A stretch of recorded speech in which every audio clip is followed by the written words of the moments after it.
Bismillahirrahmanirrahim. Assalamualaikum warahmatullahi taala wabarakatuh. Innal hamdalillah nahmaduhu ta'ala wa nasta'inu bihi wa nastaghfiruh, nashhadu an la ilaha illallah wa nashhadu anna Muhammadan abduhu wa rasuluhu la nabiyya ba'dah. Allahumma shalli ala hadzal nabiyil karim wa ala alihi wa sahbihi ajma'in. Rabbi shrah li sadri wa yassir li amri wahlul 'uqdatan min lisani yafqahu qawli. Faqala ta'ala fi kitabihil karim, a'udzu billahi minasyaitonir rajim. Bismillahirrahmanirrahim. Laqad kana lakum fi rasulillahi uswatun hasanah liman kana yarjullaha wal yawmal akhir wa dzakarallaha katsiran. Wa qala ta'ala aidan, wa ma kana lil mu'minin wala mu'minatin idza qadallahu wa rasuluhu amra an yakuna lahumul khiyaratu min amrihim wa man ya'sillaha wa rasulahu faqad dhalla dhalalan mubina. Ibu-ibu dan jemaah sekalian, masalah surau kita di Melbourne, ya, Australia, rahimakumullah, kita bersyukur kepada Allah Taala pada pagi hari ini di Ramadan kita yang ke-15, ya. Ramadan kita yang ke-15. Pada kesempatan kali ini kita dipertemukan kembali di acara rutin kita selama hampir sebulan, pengajian muslimah surau kita. Ini pertemuan kita yang ke-5 atau yang ke-6, ya, saya lupa. Dan kalau pada pertemuan-pertemuan sebelumnya, ya, kita membahas tentang al-mubasysyarah bil jannah, ya, wanita yang dijamin masuk surga baik sebelum Rasulullah SAW diutus ataupun, ya, mereka yang hidup di masa baginda Rasul SAW. Kita sempat selingi juga dengan tema wanita-wanita yang dipastikan masuk neraka, ya, wa qila dkhulan nara ma'ad dakhilin. Dan dikatakan kepada kedua wanita itu, istri Lut, Nabi Lut dan istri Nabi Nuh, untuk masuk neraka. Kita sempat bahas juga selain istri Nabi Nuh dan istri Nabi Lut, sempat juga membahas, ya, satu wanita lagi yang dijamin masuk neraka, wa imra'atuhu hammalatal hatab, dan istrinya maksudnya adalah istri Abu Lahab, hammalatal hatab, ya, membawa kayu bakar, dan fi jidiha hablum mim masad, ya. Ini merupakan jaminan dari Allah bahwa dia akan masuk ke dalam neraka. Kita sudah kupas apa yang menyebabkan mereka wanita mulia itu masuk surga dan apa yang menghalangi, ya, beberapa wanita itu masuk neraka. Nah, pada kesempatan kali ini ibu-ibu dan jamaah sekalian, kita akan membahas tema yang sangat penting juga tentang mengenal, ya, istri-istri Rasul sallallahu alaihi wasallam. Ya, mengenal istri Rasul Shallallahu Alaihi Wasallam. Ada dua hal yang perlu dijelaskan dalam tema ini, ya, atau tiga hal, ya. Pertama tentang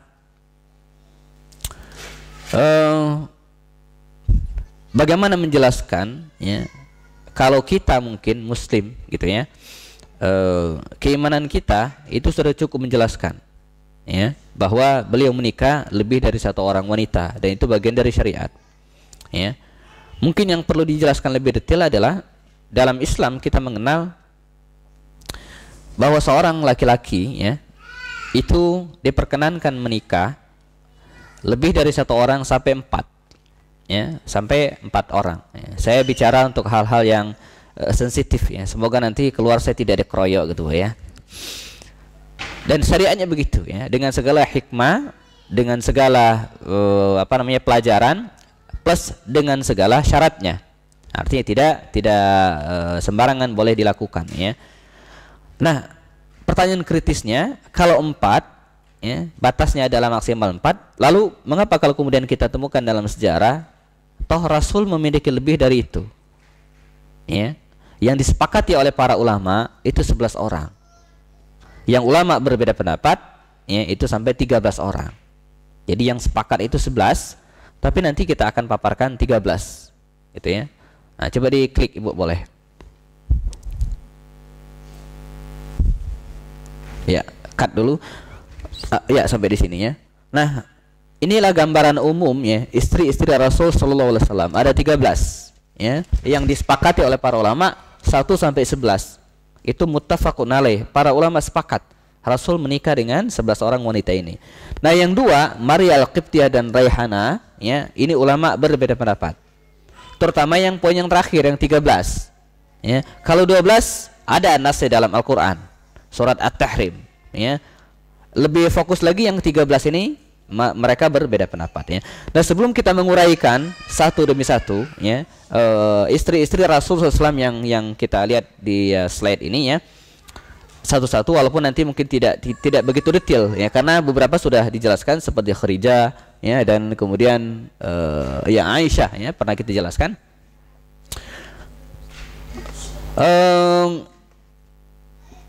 Bagaimana menjawab pertanyaan, ya, kok Rasul 11 orang istrinya, padahal dalam Islam cuma 4. Dalam surat An-Nisa, ya, Allah Subhanahu wa taala mengatakan, "Fankihu ma taba lakum minan nisa'i mathna wa thulatha wa ruba'." Maka nikahilah wanita itu, kata Allah Subhanahu wa taala, ya, mathna 2, ya, wa thulatha atau 3, wa ruba' 4. Ya. Dipastikan lagi oleh hadis Rasul yang mengatakan suatu saat ketika, ya, saya sedang memaparkan dalil, Bu, ya, dalil-dalil yang mengatakan bahwa seorang laki-laki itu boleh menikah hanya sampai 4. Pertama Al-Qur'an tadi, gitu, ya. Nah, ini dalil pertama, ya. Matna wa thulatha, sudah selesai 4. Kemudian hadis Nabi yang lain mengatakan ketika seorang laki-laki datang, ya, dan memiliki istri 10 orang, kata Rasulullah SAW, amsik arba'an, ya. Tetap kala 4, ya, jangan dicari 4, kemudian ceraikanlah yang 6. Nah, ini menjadi dalil bahwa batasnya itu 4, tidak boleh lebih.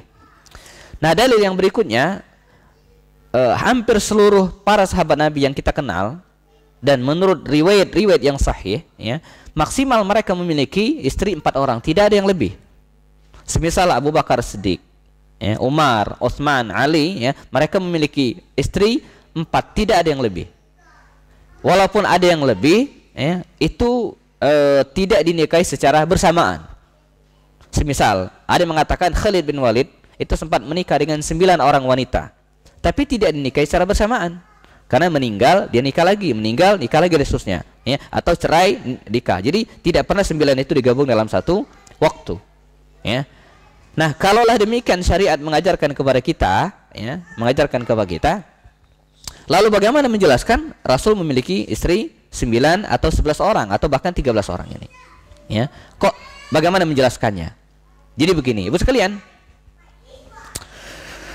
Rasul Muhammad SAW itu adalah teladan kita, ya, adalah teladan kita. Sepakat, Rasul SAW adalah teladan kita. Hanya saja keteladanan kita terhadap Rasul, ya, itu hukumnya bertingkat atau bermacam-macam. Sampai sini paham, Bu, ya? Pertama, Rasul itu adalah teladan kita. Sampai ini sepakat, ya. Semua perilaku Rasul itu adalah teladan kita. Bukan hanya ibadah. Bagaimana beliau makan, kita mencontoh beliau, ya. Bagaimana beliau minum, ya. Bagaimana beliau tidur menghadap kemana, bagaimana beliau masuk kamar mandi, bagaimana berpakaian, itu adalah teladan. Semua perilaku Rasul adalah teladan bagi kita. Nah, hanya saja teladan ini, ya, keteladanan kita terhadap beliau ini bermacam-macam. Ya, ada yang sifatnya wajib.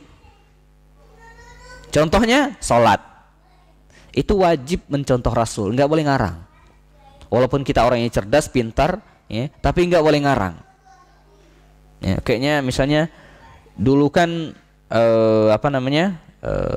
waktunya kan sempit, waktu subuh. Ya, sekarang kan panjang, tambah 4 rakaat, nggak bisa. Wajib. Ya, sallu kama ra'aitumuni usolli, kata Rasul. Salatlah bagaimana saya salat. Jadi keteladanan kita terhadap Rasul ada yang sifatnya wajib. Dan yang kedua, ada yang sifatnya sunnah. Ya. Misalnya berkurban, ya. Mayoritas ulama mengatakan hukumnya sunnah, walaupun sebagian mengatakan hukumnya wajib bagi yang mampu. Ya. Tapi sunnah, kata Rasul SAW, ada 3 ibadah yang bagi saya itu wajib, tapi bagi kalian umatku itu sunnah. Enggak sama. Rasul wajib, kita sunnah. Apa? Salat malam, ada yang mengatakan ini witir. Yang kedua salat duha. Yang ketiga adalah berkurban. Nah, 3 ibadah ini kata Rasul SAW, ya, bagi saya wajib, bagi kalian sunnah. Beda. Ya, paham, Bu, ya? Pertama wajib, ada yang wajib, ada yang sunnah. Yang berikutnya perilaku Rasul itu, ya, ada yang sifatnya mubah. Mubah itu artinya apa? 50-50. Boleh kita ambil, boleh enggak, hukumnya mirip sama. Nah, ini misalnya apa? perilaku keseharian Rasul SAW yang sifatnya manusiawi. Ya, misalnya bagaimana beliau berpakaian. Haruskah kita pakai jubah? Ya enggak juga. Boleh pakai jubah, sah-sah saja. Ya, sah, boleh gitu ya. Nah, ini hukumnya mubah ya, pilihan-pilihan gitu ya. Nah, ada juga yang makruh. Ya, makruh itu artinya kalau kita laksanakan ya itu tidak berdosa, tapi kalau tinggalkan ya berpahala ya. Sering kalau saya tanya hukum apa contoh perbuatannya makruh ya, pasti akan serentak menjawab. Apa, Bu? Contoh perbuatan yang makruh. Makan jengkol biasanya ya. Makan pete ya enggak ya.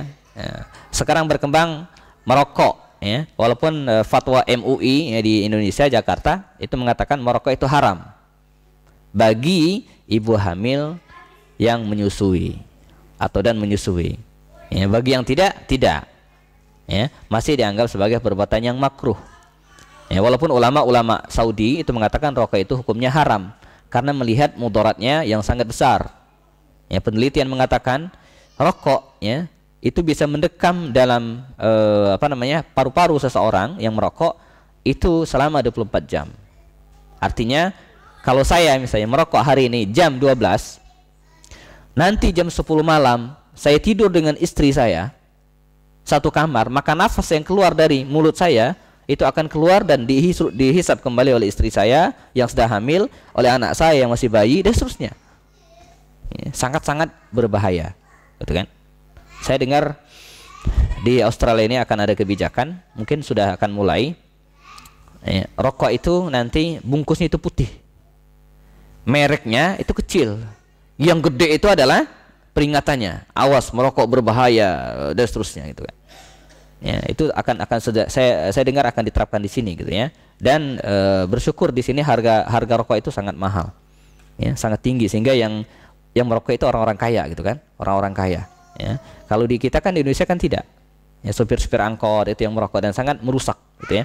Dan sebagian mengatakan, nah ada juga yang haram, Bu. Jadi perilaku Rasul itu ada yang wajib, ada yang sunnah, ada yang makruh, ada yang mubah, ada yang makruh, dan ada yang haram. Nah, yang haram itu diantaranya adalah ya, menikah lebih dari 4 orang, itu haram. Bagi Rasul boleh.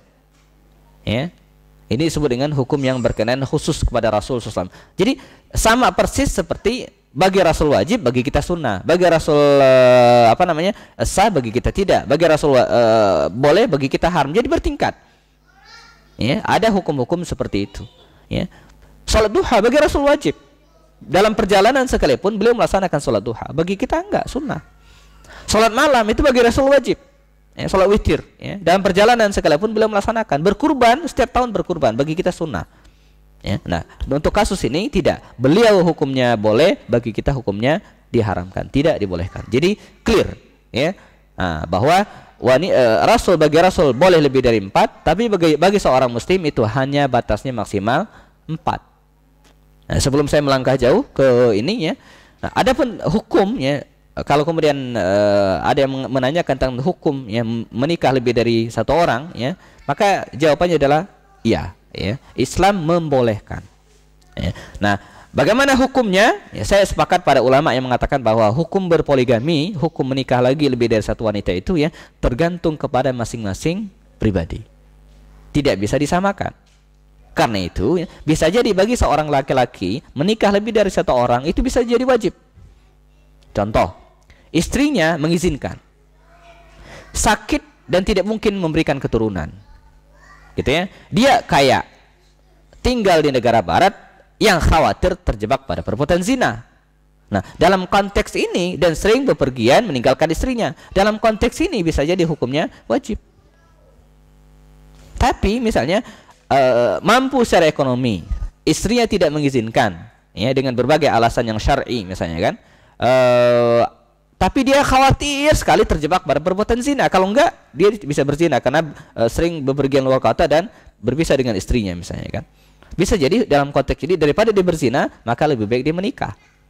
Ya, beberapa fatwa Arab Saudi itu mengatakan Dalam konteks misalnya seseorang yang bepergian jauh dari istrinya 2 tahun misalnya Bu ya, dia bekerja di Prancis misalnya kan, di negara Jerman, jauh dengan istrinya ya, jauh dari istrinya ya.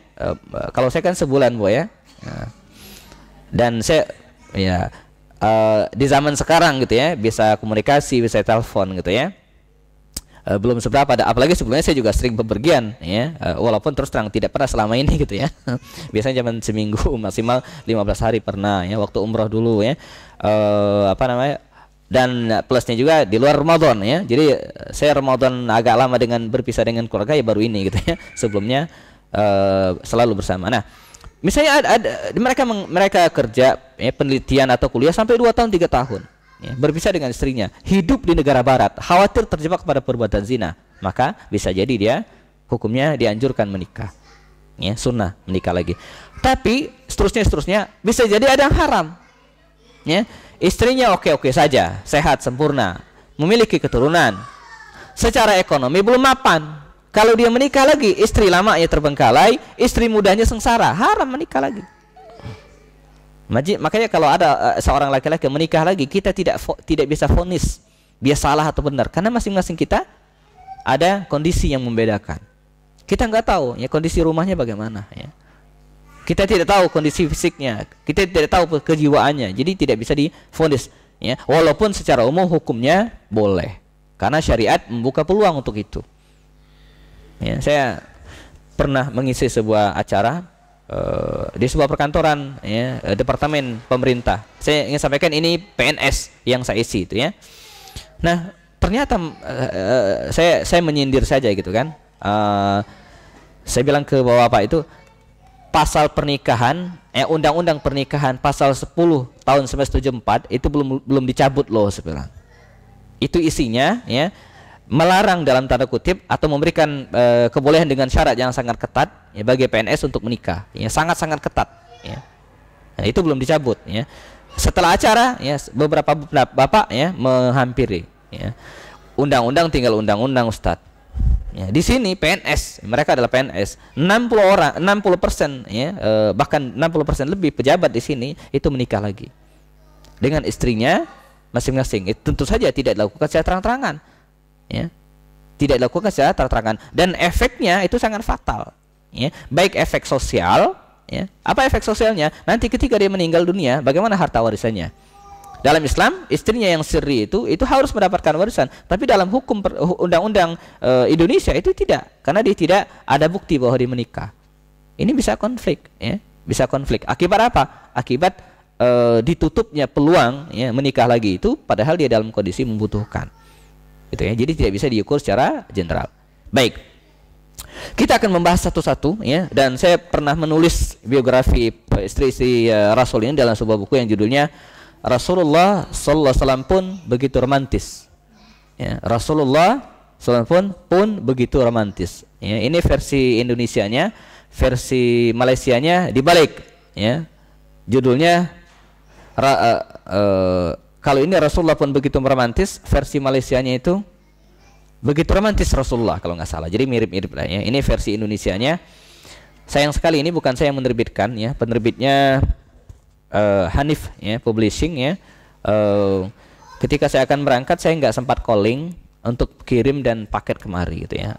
Nanti kalau memang dibutuhkan kita bisa tetap bisa dikirim dari Indonesia bersama dengan kebutuhan buku-buku yang lain. Ya, jadi Rasulullah pun begitu romantis. Nah, dalam buku ini saya jelaskan ya biografi singkat ya para istri-istri Rasul Sallallahu Alaihi Wasallam dengan berbagai motif. Nah, saya ingin sampaikan nanti di akhir acara atau pada penjelasan ini juga saya akan menyampaikan 2 hal. Pertama tentang motif Rasul menikah ini ya. Ini menyangkal pendapat kalangan orientalis dan barat yang mengatakan bahwa Rasul itu maniak seks. Ya, kita akan sangkal, tidak gitu ya. Kemudian yang kedua, pernikahan Rasul dengan beberapa orang istrinya ini memiliki motif masing-masing. Ya, bukan sama sekali motif seks. Kita akan jelaskan nanti. Kita akan mulai, coba diklik Bu. Kita mulai dari terus Khadijah dan Aisyah. Ini sudah dijelaskan sebelumnya, Bu ya. Kita lewati saja. Kalau ada yang ingin tanyakan nanti boleh. Tapi saya ingin jelaskan Khadijah ini adalah istri beliau yang dinikahi usia 40 tahun, Rasul pada usia 25 tahun memberikan keturunan 6 orang. Ya, 4 orang perempuan dan 2 orang laki-laki. Yang laki-laki meninggal pada waktu kecil semua dan yang lainnya Zainab ya, kemudian Ummu Kulsum, Ruqayyah dan Fatimah tidak melahirkan keturunan yang banyak. Hanya Fatimah yang melahirkan keturunan sampai hari ini dari jalur Hasan dan Husain. Sisanya tidak ada. Kita pernah jelaskan sebelumnya. Khadijah, Aisyah juga pernah ya, putri Abu Bakar As-Siddiq radhiyallahu an. Sekarang Saudah binti Zam'ah dan Hafsah binti Umar. Ya. Saudah ya, ini adalah istri kedua Rasul SAW. Ya. Dinikahi oleh beliau hanya beberapa bulan setelah Khadijah wafat. Ya. Sebagai catatan, selama menikah selama 25 ya, saya sedang menghitung usia pernikahan Rasul dengan Khadijah ya, mohon ada yang bantu, bisa bantu mungkin ya. Rasul menikah dengan Khadijah pada usia 25 tahun. Oke ya. Pada 40 tahun ya, Nabi mendapat wahyu. Berarti berapa? 15 Bu ya. 10 tahun kemudian Khadijah wafat. Berarti 25. Selama menikah dengan Rasul selama 25 tahun itu, menikah dengan Khadijah selama 25 tahun itu, Nabi tidak pernah menikah dengan seorang wanita pun. 25 tahun. Ya, selama 25 tahun menikah dengan Khadijah, Nabi tidak pernah menikah dengan seorang ya, wanita pun. Padahal tradisi bangsa Arab waktu itu sangat membuka peluang. Tidak ada larangan. Ya, sama sekali tidak ada larangan. Ya, bahkan tradisi bangsa Arab waktu itu ya tidak membatasi jumlah wanita. Maka Islam datang itu, ibu sekalian, itu bukan dari satu wanita, tradisinya satu wanita, lalu datang Islam boleh menjadi 4. Enggak. Paham ya? Jadi tradisi Arab waktu itu, di mana bukan hanya di Arab, di seluruh dunia bahkan. Ya, kalau di Indonesia kita mengenal raja-raja Singosari, raja-raja Majapahit, itu berapa orang istrinya? Jadi sudah tradisi yang mendunia waktu itu. Nah, Islam datang bukan tadinya orang-orang istrinya 1 lalu boleh menjadi 4, enggak. Yang tadinya banyak dibatasi menjadi 4. Ya. Jadi harus diubah cara berpikirnya ya. Sehingga tidak terkesan kemudian Islam itu menyepelekan wanita, enggak. Sebelumnya itu Islam sangat peraturan-peraturan bangsa Arab jahiliyah itu sangat menindas hak-hak asasi seorang wanita. Ya. Dengan berbagai versinya ya, yadussuhu fit turab ya, dibunuh dan kemudian ditenggelamkan, dikubur hidup-hidup ya. Mereka wa idza busyira ahaduhum bil unsa dhalla wajhuhu wa huwa kadhim ya, kalau ada seorang laki-laki, seorang ayah diberitahu kabar anak ente istrinya melahirkan perempuan tuh, dhalla wajhuhu wa huwa kadhim, merah mukanya, menahan malu luar biasa. Jadi malu luar biasa, enggak bangga kalau kemudian dia istri melahirkan anak keturunan, begitu dihinakan. Nah, setelah istri Khadijah meninggal dunia, hanya beberapa bulan kemudian Rasul menikah dengan Saudah binti Zam'ah. Pertanyaannya, siapakah Saudah binti Zam'ah ini? Sehingga harus dinikahi buru-buru oleh Rasul sallallahu alaihi wasallam. Nah, dari sini kemudian kita bisa melihat bahwa motif pernikahan Rasul dengan Saudah binti Zam'ah ini bukan karena dorongan seksual. Ya. Mengapa? Karena yang beliau nikahi adalah janda Sukran bin Amr yang wafat pada saat hijrah ke Habasyah. Ada riwayat mengatakan bahwa usia Saudah binti Zam'ah ini mirip-mirip dengan usia Khadijah. Cuman beda-beda tipis. Sekarang kita hitung berapa usia Khadijah. Khadijah ketika menikah dengan Rasul SAW itu usianya 40 tahun. Kita sudah hitung tadi, tambah 25, 65 tahun. Pendek lah, 60 tahun lah misalnya. Toleransi lagi 55 tahun lah. Inilah usia Saudah binti Zam'ah yang dinikahi oleh Rasul. Bukan anak 17 tahun. Ya, jelas motifnya. Motifnya apa? Tidak cantik, tidak kaya. Gitu kan? Anaknya banyak. Ya, jadi dan tidak ada keluarga. Dia ini bukan dari keluarga terhormat Bani Makhzum, Bani Hashim dan seterusnya, enggak, bukan keluarga yang, tapi motifnya adalah menolong Saudah binti Zam'ah ya. Dan hidup lama terus dia kan, dan kita mendapatkan begitu banyak riwayat ya, betapa Saudah binti Zam'ah ini terlalu sering, bahkan sangat sering menyediakan waktu kebersamaannya dengan Rasulullah dihadiahkan kepada orang lain.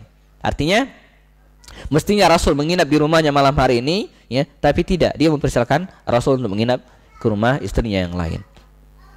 Ya. Terus ya dia ikut dalam perang Khaybar dan seterusnya, dan terakhirnya riwayat mengatakan dia meninggal pada masa Sayyidina Umar ibn Khattab radhiyallahu anhu. Ini Saudah binti Zam'ah, ya. Berikutnya, mohon diklik Bu. Hafsah binti Umar, ya. Hafsah binti Umar. Jadi begini, kalau kemudian kita lihat 4 khalifah Rasyidin, ya, yang hidup di masa baginda Rasulullah, ada Abu Bakar, ada Umar, ada Utsman, dan Ali. Di antara motif pernikahan Rasulullah, ya, dan juga para sahabat waktu itu, di antara adalah untuk menyambung silaturahim. Dan bagi bangsa Arab waktu itu, ibu sekalian, perbesanan, perkawinan, ya, itu merupakan segalanya. Orang kalau sudah menikah, maka pernikahan itu bukan hanya antar yang menikah saja, tapi menggabungkan dua keluarga besar. Ya, makanya kalau kita perhatikan 4 khalifah ini adalah keluarga besar Rasul. Abu Bakar siapa? Mertua Rasul kan? Karena anaknya Aisyah itu menikah dengan Rasul. Umar itu adalah mertua Rasul. Utsman menantunya, Ali menantunya. Jadi keluarga besar Rasul. Nah, motivasi atau di antara motif Rasul menikah dengan Hafsah ini adalah untuk mengikat persahabatan antara Umar dan Rasul. Besan. Jadi Umar itu mertua. Bagaimana tidak dekat, ya, hubungan mereka, gitu kan? Dan Hafsah dinikahi janda, ya, selepas suaminya, ya, yang meninggal selepas perang Badar, ya, Khunais bin Huzafa. Lalu kemudian sempat ditawarkan ayahnya kepada Abu Bakar dan Umar, tapi mereka tidak berani, gitu kan? Akhirnya dinikahi oleh Rasul sallallahu alaihi wasallam. Dan terkenal sekali dengan sifat yang sangat keras Hafsah ini, ya, dalam hal kebenaran tentu saja. Dan dia termasuk salah satu di antara 2 istri Rasul yang dinikahi beliau dalam usia yang relatif muda, ya, yakni Aisyah, ya. Banyak masalah nanti kita akan ceritakan masalah Hafsah. Hafsah ini kan sangat keras, Bu, ya. Sehingga kalau dia tidak senang, rasa tidak senangnya itu kelihatan. Jadi kalau dia cemburu, cemburunya itu kelihatan, ya. Saya akan ceritakan tentang kasus Maria Al-Qibtiyah ini. Nanti kita akan ceritakan ada seorang wanita hadiah. Bayangin hadiah, Bu, budak dari Raja Muqawqis Mesir diberikan, dikirim kepada Rasul.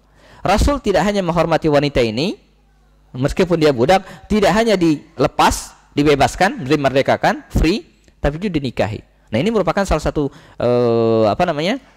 aspek terpenting dalam Islam, bagaimana menghormati seorang wanita. Ya, bukan hanya dibebaskan, tapi dinikahi dari seorang budak, bayangkan. Ya. Nah, dikisahkan, ya, waktu itu Rasul sudah menikah dengan beberapa orang istrinya. Nah, ketika Maria Al-Qibtiyah ini dinikahi oleh Rasul, ya, dan masih muda, itu mengundang rasa cemburu Aisyah dan Hafsah. Ya. Dan 2 orang ini, Ibu sekalian, sering bersekongkol. Ya. Jadi kadang mereka, tapi bersaingnya mereka itu fil khairat, bukan untuk saling menjatuhkan, bukan. Jadi saling mencuri perhatian, misalnya kan, saling memberikan masakan yang enak, walaupun kadang sifat-sifat manusiawi mereka itu keluar.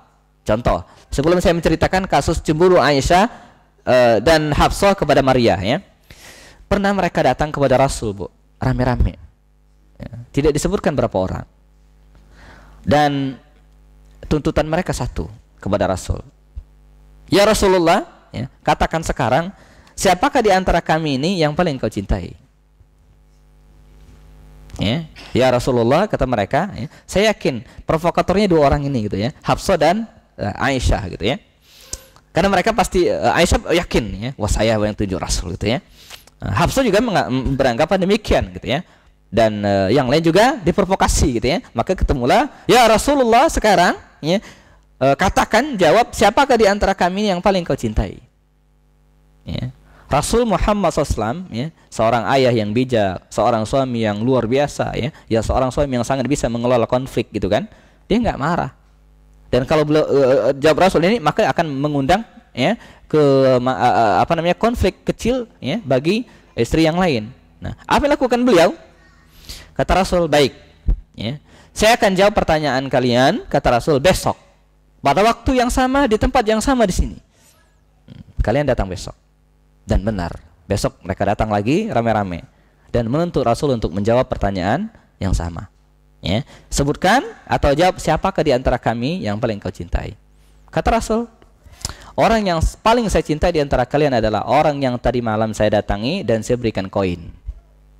Dan semua merasa senang, dalam hati tersenyum. Mereka tidak tahu, mereka dapat semua. Ya, itu kerjaan Aisyah dan Hafsah gitu ya. Mereka senang semua gitu ya. Dan mereka sama-sama berjanji mungkin kepada Rasul untuk tidak memberitahu yang lain kan.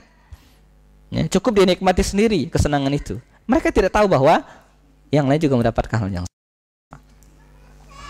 Nah, begitu juga ketika Maria dinikahi oleh Rasul. Oleh Rasul dibikinkan kamar dekat Aisyah. Ya. Hafsah ngomporin gitu. Itu Rasul ke kamarnya Maria terus itu gitu ya. Terus gimana dong? Kita singkirkan kata Hafsah. Gimana? Kita usulkan ke Rasul supaya bikin kamar yang jauh dari masjid, supaya Rasul nggak terus sering kemari.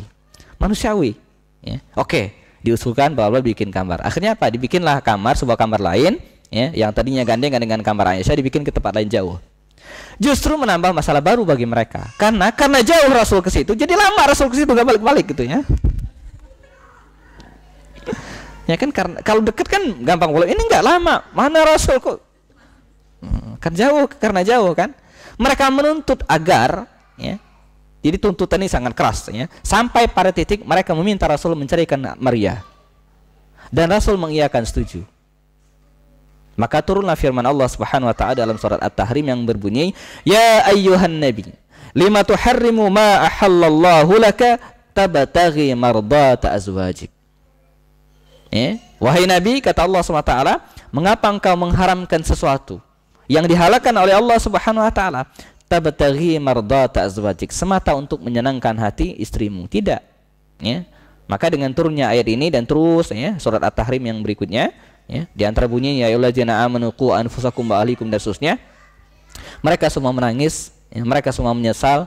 Bahkan Umar ya, yang galak ya, sangat galak waktu itu ya, khawatir Rasul murka kepada Hafsah dan itu menghalangi dia masuk surga. Jadi yang emosi justru Umar gitu kan, marah habis-habisan kepada Hafsah bin Umar, anaknya sendiri, dan masalah pun selesai. Artinya sisi-sisi kemanusiaan itu tetap ada dalam diri Rasul dan para sahabatnya ya. Kalau kita baca sejarah Aisyah lagi, kita akan menemukan betapa ya, Aisyah ini pernah digosipkan difitnah berselingkuh dengan laki-laki lain dan Rasul percaya ya, dalam peristiwa hadis ifki. Sebulan hampir Rasul tidak bertegur sapa dengan istrinya Aisyah. Termakan gosip Rasul, termakan gosip bahwa Aisyah berselingkuh dengan Sofwan bin Mu'attal. Faktanya ada BB-nya, barang buktinya gitu ya, ada rekamannya gitu ya. Ya. Jadi waktu itu dalam perjalanan pulang dari perang Bani Mustaliq ya, Aisyah ikut rombongan. Ini ceritanya sangat terkenal dan sahih gitu ya. Mereka berhenti di suatu tempat ya. Istri Rasul Aisyah waktu itu digotong masuk dalam sekedup di atas unta. Nah, kemudian rumah kecil ini ditaruh di atas unta dan berjalan begitu ya. Ketika mereka istirahat, keluar, Aisyah keluar, dan kemudian waktu itu belum ada toilet umum ya. Maka ketika dia ingin buang air kecil, dia pergi jauh ya. Pulang, para sahabat melihat Aisyah pulang dan masuk kembali ke dalam sekedup ini dan mengangkatnya, menggotongnya ke atas unta lagi. Nah, ketika sebelum berangkat, mereka tidak tahu Aisyah keluar karena kalungnya tertinggal. Dia keluar ya. Ketika Aisyah keluar ya, pasukan ini jalan. Begitu Aisyah datang, tidak ada lagi orang. Maka Aisyah menunggu ya, sampai sore dan seterusnya. Nah, Rasul dalam setiap perjalanan itu selalu menyisakan pasukan pembersih, penyapu. Nah, yang bertugas waktu itu adalah Sofwan bin Mu'attal. Dia kaget ketika di belakang, belakang rombongan ada seorang wanita ya, dan dia tahu dari pakaian dan sikap itu adalah istri Rasul. Maka dia segera menginikan untanya, mendekatkan untanya dan mempersilakan Aisyah naik, dan dia pun menuntun unta itu. Di perbatasan Madinah, peristiwa itu difoto kalau sekarang ya, oleh Abdullah bin Ubay bin Salul, dan digosipkanlah Aisyah berselingkuh dengan Sofwan bin Mu'attal. Pernah, buktinya ada, banyak yang lihat ya. Belakangan diklarifikasi dan kemudian tidak terbukti. Bahkan Ibnu Hisham dalam Sirah Nabawiyahnya itu menegaskan ya, bahwa Sofwan bin Mu'attal ini ketika dia menikah dan seterusnya sampai kemudian wafat syahid, ya, itu tidak pernah memiliki keturunan dan terbukti mandul. Ini juga menjadi just ya, penjelasan betapa bahwa fitnah itu tidak benar ya. Nah, baik. Berikutnya kita teruskan lagi. Zainab binti Khuzaimah ya. Istri beliau yang lain adalah Zainab binti Khuzaimah yang dalam sejarah dikenal dengan Ummul Masakin ya, ibunya orang-orang miskin, saking dermawannya dia. Saking dermawannya karena sangat dermawan ya. Sebelumnya dia menikah dengan Abdullah bin Jahash yang juga meninggal dalam perang Uhud. Dan Rasul pun menikahinya karena tidak ada saudara ya yang menaunginya. Namun tidak lama ya setelah itu 3 bulan berlangsung Zainab pun meninggal dunia. Ya, jadi tidak lama menikah dengan Rasul. Ini salah satu dari 2 istri Rasul yang menikah, ya, 2 istri Rasul yang wafat lebih dulu dari beliau. Pertama ada Khadijah, kemudian yang kedua adalah Zainab binti Khuzaimah. Oke. Selanjutnya ya Ummu Salamah ya. Ummu Salamah ini dari Bani Makhzum, dari kabilahnya Abu Jahal. Nah, di antara motif pernikahan Rasul juga adalah menaklukkan hati musuh-musuhnya. Caranya bagaimana? Menikahi warga musuhnya. Akibatnya tidak lama dari pernikahan Ummu Salamah dengan Rasulullah SAW ya, beberapa petinggi Bani Makhzum, kabilahnya Abu Jahal itu masuk Islam. Di antara adalah Khalid bin Walid. Jadi motifnya itu. Nanti kita akan ketemu lagi dengan Ramlah binti Abu Sufyan ya, musuhnya Nabi. Musuh Nabi anaknya dinikahi, takluk. Nah, jadi ada muatan politiknya gitu kan? Ada muatan politik dalam hal ini. Suaminya meninggal dunia pada sebuah ekspedisi setelah perang Uhud. Nabi menikahinya, ikut Hudaybiyah, Fatuh Makkah, Taif dan seterusnya. Bahkan dalam sebuah peristiwa perjanjian Hudaybiyah ketika Rasul bingung ya melakukan sesuatu ya, ucapan Rasul tidak dengar oleh para sahabat untuk berkurban. Jadi Nabi berangkat dari Madinah untuk umroh ke Makkah. Kemudian dihalangi oleh kafir Quraisy, terjadilah perjanjian Hudaybiyah. Intinya mereka tidak boleh umroh tahun itu. Tapi Rasul memutuskan untuk menyembelih hewan kurban di situ di Hudaybiyah. Nah, para sahabat saking kecewanya, Bu, kata Rasul, "Ayo kita sembelih hewan kurban kita." Enggak ada yang ikut. Saking kecewanya mereka dengan Rasul, mestinya mereka masuk umroh, tapi kata Rasul dengan kesepakatan Hudaybiyah itu mereka tidak jadi. Nah, Ummu Salamah sebagai seorang pendamping yang setia terhadap Rasulullah SAW memberikan solusi. Ya, kata Ummu Salamah ya Rasulullah, biarkan mereka tidak mendengar, tapi lakukanlah. Maka dia menyembelih dan yang lain pun mengikuti. Ya, kembali kita mendapatkan pelajaran betapa ya peran, bahkan Rasul pun membutuhkan peran inspirasi dari seorang istri. Ya, dan Ummu Salamah memberikan hal itu ya. Hidup ya hingga masa pemerintahan Muawiyah bin Abu Sufyan. Jadi usianya sangat panjang ya, dan meninggal setelah Rasul ya. Next, 3 menit lagi. Berikutnya Zainab binti Jahas dan Juwairah binti Haris. Zainab binti Jahas adalah ya, putri dari bibi Rasul yang namanya Umaymah binti Abdul Muttalib. Ya. Ya, makanya menikah dengan anaknya bibi itu sah. Ya, sepupu ya, menikah dengan anaknya bibi ya, baik bibi itu dari ayah ya, atau bibi itu dari ibu. Jadi sah. Makanya di dalam rumah ataupun dimanapun dia itu ada anak bibi itu bukan mahram. Ya, bukan orang yang terhalang dinikahi ya. Jadi harus menjaga jarak dan seterusnya ya. Yang menikah dengan sebelumnya Zainab binti Jahas ini pernah menikah dengan Zaid bin Harithah. Zaid bin Harithah ini adalah anak angkat Rasul sallallahu alaihi wasallam yang dulunya budak lalu dibebaskan dan menjadi anak angkat Rasul. Maka orang dulu sering mengatakan Zainab bin Muhammad, Zaid bin Muhammad, Zaid bin Muhammad. Saking dekatnya hubungan Rasul dengan Zaid. Nah, dinikahkanlah Zaid ini ya, mantan seorang budak ini dengan Zainab binti Jahas ya. Kebayang Zainab binti Jahas seorang putri bangsawan ya, keturunan Quraisy terhormat dari Bani Hashim, menikah dengan budak. Ya, ini pelajaran yang pertama bahwa Islam tidak membatasi kasta, tidak ada kasta dalam Islam. Nah, karena perbedaan tersebut maka tidak bisa dipaksakan ya, dan sering muncul konflik ya, dan puncaknya saya tidak ingin berpanjang, akhirnya mereka bercerai ya. Tradisi jahiliyah waktu itu ya, tidak pernah ada riwayat bahwa seorang majikan ya menikah dengan mantan budaknya, istri mantan budaknya. Enggak ada, pernah ada cerita. Menjadi suatu hal yang dibicarakan, aib gitu kan. Nah, Rasul melakukan itu. Makanya motif pernikahan Rasul dengan Zainab binti Jahsy ini untuk mendobrak tradisi jahiliyah. Ya, bahwa Islam tidak membatasi ya mana budak mana bukan. Dan menikahlah Rasul dengan Zainab. Allah menurunkan firman dalam surat Al-Ahzab, nanti bisa dicek lagi, dan dia pun wafat ya pada masa Umar bin Khattab. Terakhir sebelum kita break, Rasul menikah dengan Juwairiyah bintil Haris. Nah, Juwairiyah bintil Haris ini, ibu sekalian rahimakumullah, dulu ada tawanan ya.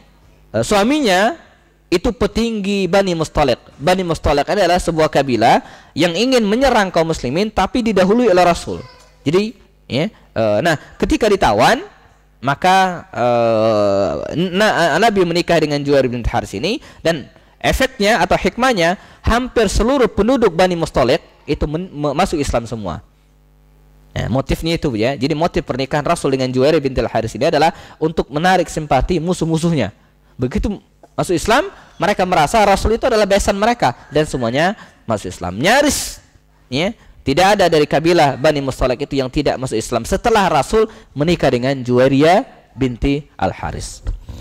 Dan ia wafat pada masa Muawiyah bin Abi Sufyan ya, usianya juga sangat panjang, dan menikah wafat setelah Rasul sallallahu alaihi wasallam, karena Rasul jauh sebelumnya meninggal dunia. Nah, ibu sekalian, kita tiba pada Zainab binti Jahsy dan Juwairiyah bintil Haris. Masih ada beberapa ummahatul mukminin ya, istri-istri Rasul yang lain kita akan bahas, dan nanti kita akan ambil juga hikmah dan pelajaran bagi kita. Kita break sebentar ya untuk melaksanakan salat zuhur secara berjamaah agar kemudian tidak berlarut lama. Bagi yang belum berwudu ya dipersilakan, dan bagi yang sudah, kita siap-siap untuk melaksanakan salat zuhur secara berjamaah. Demikian sementara saya tutup. Assalamualaikum warahmatullahi taala wabarakatuh.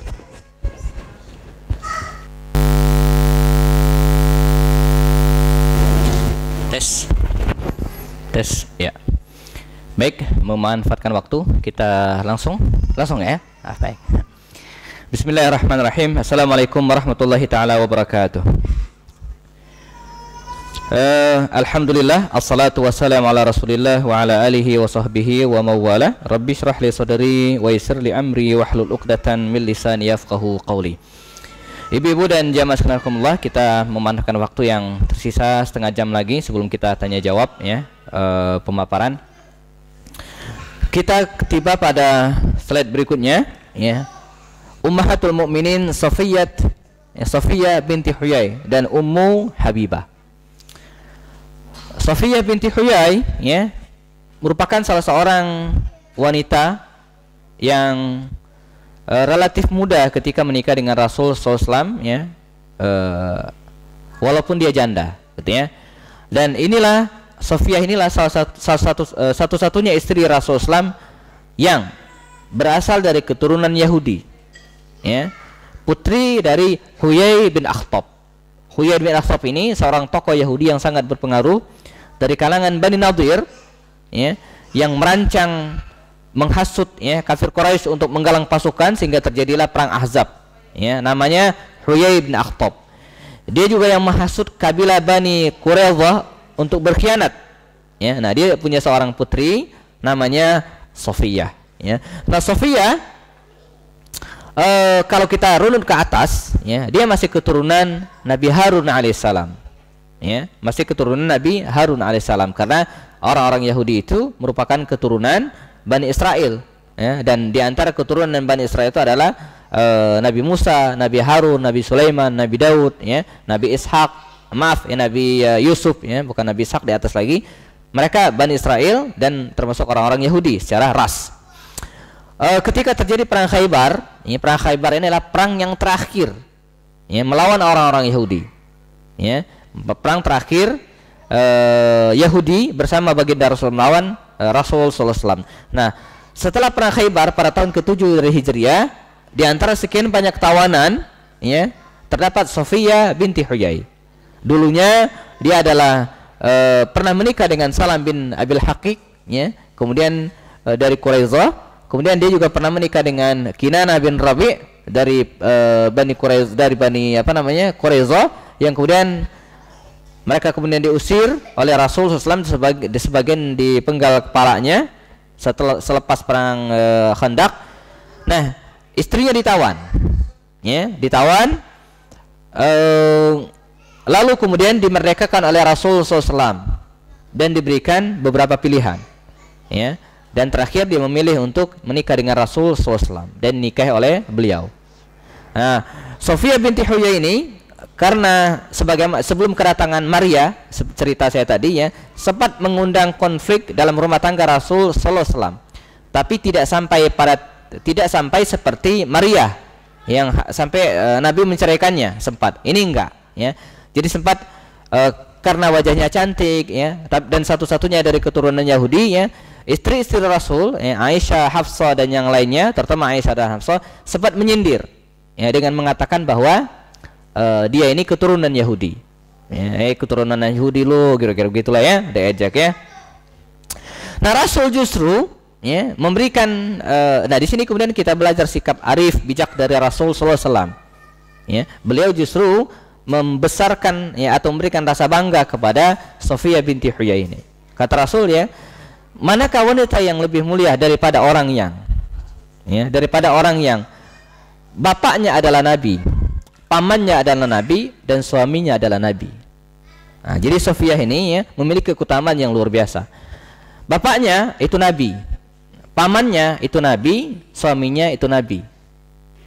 Yang dimaksud dengan bapaknya adalah Harun, ya kan? Yang dimaksud dengan itu kan, bapak itu kan ke atas terus, ya, dia keturunan Harun. Harun itu Nabi. Pamannya itu Musa, ya kan? Harun kan saudara dengan Nabi Musa, ya. Berarti pamannya Nabi, suaminya itu Nabi Rasulullah SAW. Jadi maka dalam ketika bicara tentang kecerdasan dan kelebihan, ya, terutama dalam mendidik anak, ibu sekalian, itu tidak ada anak yang bodoh, ya. Bisa jadi anak kita itu tidak pintar matematika, tapi harus kita tanamkan dalam dirinya bahwa dia pintar bikin puisi, misalnya. Rasul juga, ya, diejek, ya, dia istrinya diejek, Sofiyah binti Huyai, dikatakan orang Yahudi sukses, tapi pada saat yang sama dia menanamkan kelebihan-kelebihan yang tidak dimiliki oleh orang lain, ya, tidak dimiliki oleh Aisyah dan Hafsah misalnya, yang cemburu kepada dirinya, ya. Wanita mana yang lebih mulia coba? Walaupun mereka menghina, mengejek, wanita mana yang lebih mulia daripada, ya, bapaknya Nabi, pamannya Nabi, dan suaminya Nabi. Sehingga dia lama-kelamaan dia tidak minder lagi dan justru merasa bangga dengan statusnya sebagai istri Rasul sallallahu alaihi wasallam. Dan posisinya pun disamakan dengan yang lainnya. Nah, tidak ketika baginda Rasulullah SAW akan pergi keluar kota cukup lama misalnya, beliau di antara tradisinya, kebiasaannya selalu menyertakan istri. Ya, selalu menyertakan istri. Biasanya karena banyak, supaya adil, itu tidak digilir tapi diundi. Maka dalam Islam hukum mengundi itu boleh kalau bukan untuk judi. Arisan, Bu, ya, diundi kan? Ya. Saya nggak tahu apakah mereka yang sudah keluar undiannya tahu pada perjalanan sebelumnya nama yang nggak diundi lagi atau tidak gitu, ya. Kalau arisan kan begitu, Bu, ya. Kalau namanya sudah keluar kan nggak keluar lagi kan? Nah, pernah salah satu fragmen yang saya catat, ya, dalam kehidupan Rasul dengan Sofiyah ini, suatu saat ketika baginda Rasul akan melakukan perjalanan dan mereka naik unta, waktu itu untanya kan tinggi, ya, sehingga Sofiyah ini susah naik, ya. Kita bicara tentang sisi-sisi romantisme dan kedekatan Rasul dengan istrinya.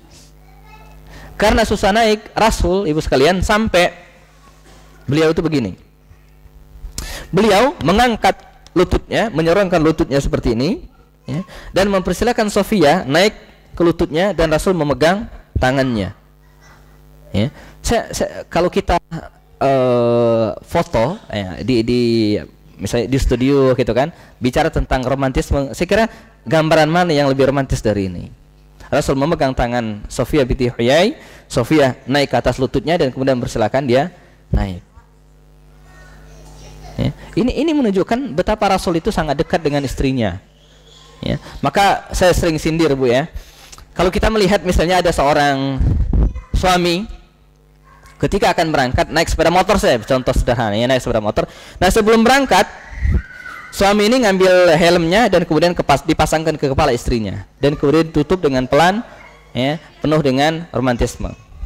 Maka yakinlah, ya, biasanya itu pernikahan mereka biasanya baru sebulan.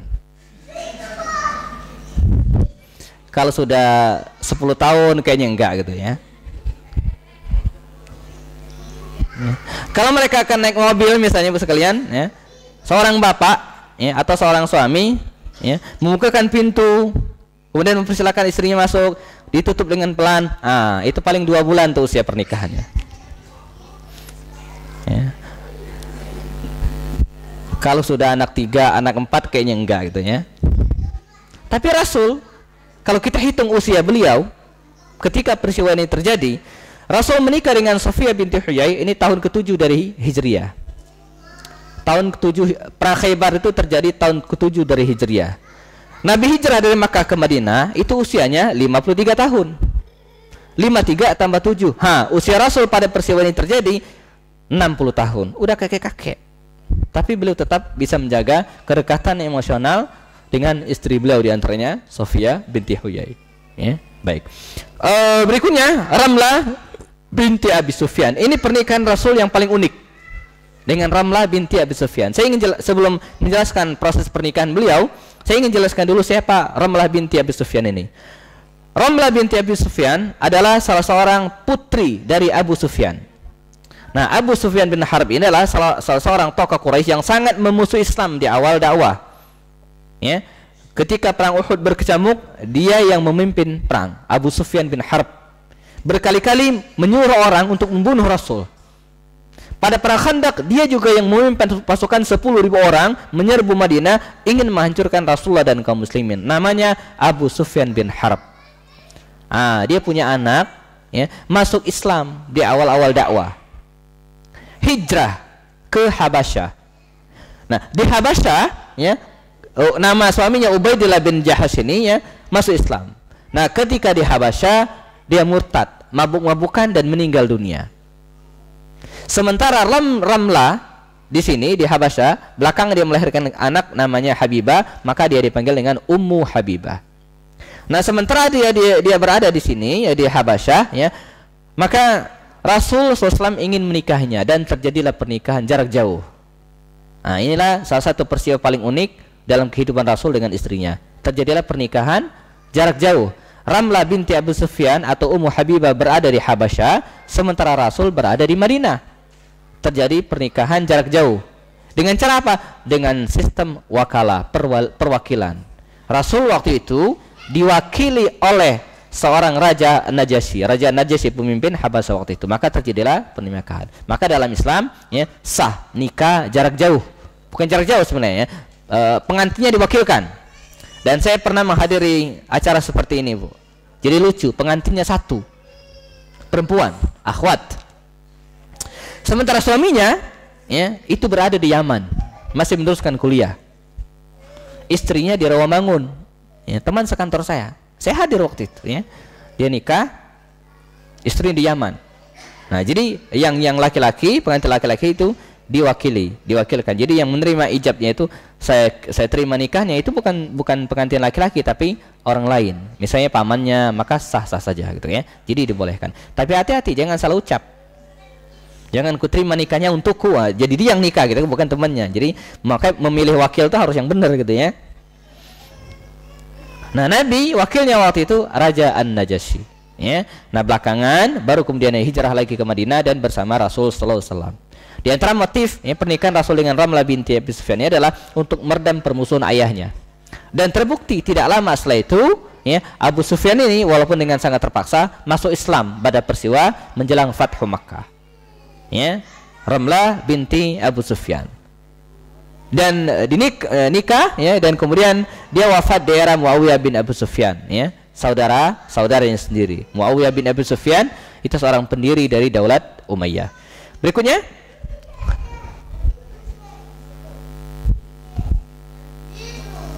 baik, ini yang Maimunah bintil Haris dan Maria Al-Qibtiyah. Maimunah bintil Haris merupakan saudari dari Ummu Fadl, istri Abbas bin Abdul Muttalib. Jadi Rasul punya paman namanya Abbas bin Abdul Muttalib, dia punya istri namanya Ummu Fadl. Nah, istri pamannya ini punya saudara namanya Maimunah bintil Haris. Ia dinikahi oleh Rasul SAW pada peristiwa atau umrah qada. Jadi setelah Hudaybiyah, Rasul kembali lagi ke Mekah untuk melaksanakan umrah setelah sekian tahun enggak umrah karena dihalangi kafir Quraisy. Nah, dalam ketika umrah 3 hari itulah ya beliau ya menikah dengan Maimunah bintil Haris yang dulunya ya suaminya karena dia juga janda merupakan atau masih keturunan Abu Lahab. Ada yang mengatakan suami pertama dari Maimunah bintil Haris ini merupakan anak dari Abu Lahab ya, paman Rasul yang sudah meninggal lebih dulu sebelumnya ya, yang begitu jahat dan ingin mencelakakan Rasul terus. Jadi nikah oleh Rasulullah. Setelah nikah kemudian beberapa saat kemudian dibawa ke Madinah dan bersama dengan istri-istri yang lain. Terakhir kita sempat kisahkan tadi Maria Al-Qibtiyah, ketika Rasul mengirimkan surat ke beberapa negara, surat dakwah. Nah, di antara surat itu dibawa oleh Hatib bin Abi Balta'ah, dikirim ke Mesir. Ya, Raja Mesir namanya waktu itu Muqawqis menerima surat Nabi dengan lapang dada, walaupun tidak masuk Islam, tapi dia sangat peduli dengan Islam. Ya, di antara rasa bentuk kepedulian ya, Raja Muqawqis ini dia mengirimkan hadiah kepada Rasul. Di antara sekian banyak hadiah itu ada 2 orang wanita. Pertama adalah Maria ya, yang kedua adalah Sirin namanya ya. Nah, Maria ini ya, yang beragama Nasrani Qibti, makanya sekarang di Mesir itu Bu ada Kristen Koptik. Itu bahasa Arabnya Nasrani Al-Qibtiyah. Nasraniyah Al-Qibtiyah. Nah, di antara mereka adalah Maria ini. Maka dikenalkan Maria Al-Qibtiyah. Dulunya dia Nasrani.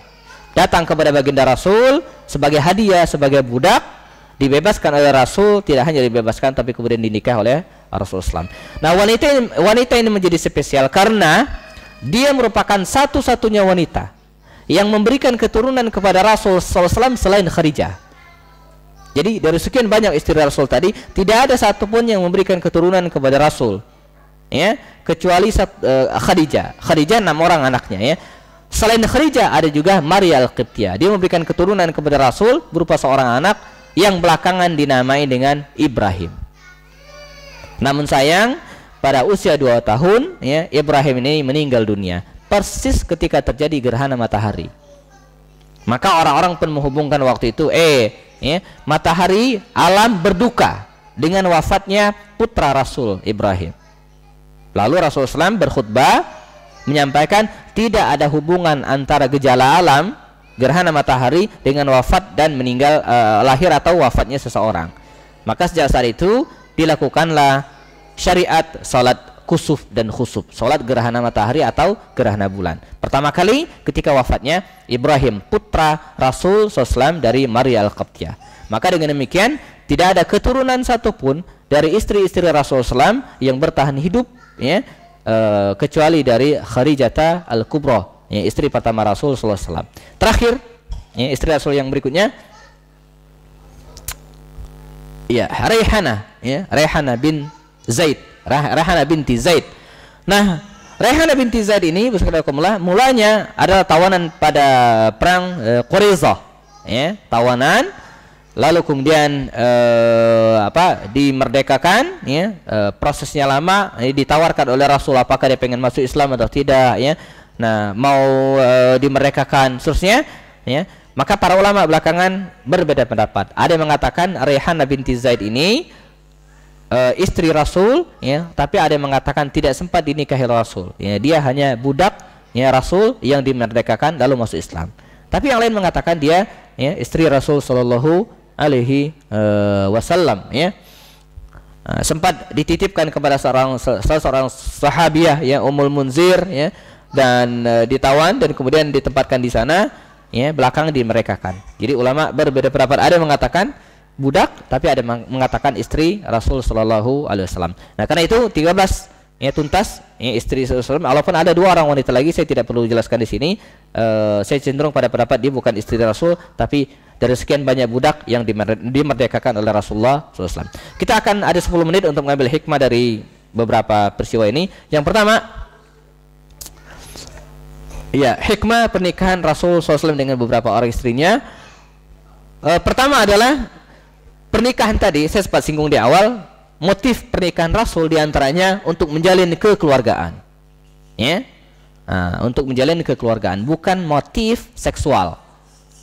Diantaranya 4 khalifah ini adalah besan atau mantu Rasul SAW. Aisyah putri Abu Bakar As-Siddiq istrinya, Hafsah istri Rasul adalah putri dari Umar bin Khattab, ya. Kemudian Utsman bin Affan, ya, itu adalah menantu Rasul karena pernah menikah dengan Ummu Kulsum dan Ruqayyah. Begitu juga dengan Ali bin Abi Thalib, yang juga menikah dengan Fatimah putri Rasul. Jadi 4 Khalafah Rasyidin, ya, 4 pemimpin setelah Rasul adalah keluarga Rasul. Itulah motif pertama dari sebuah pernikahan. Karena itu pelajaran bagi kita hari ini, bismillahirrahmanirrahim, itulah esensi penting dari pernikahan, ya, menyambung kekeluargaan, ya. Makanya walaupun tidak ada larangan sebenarnya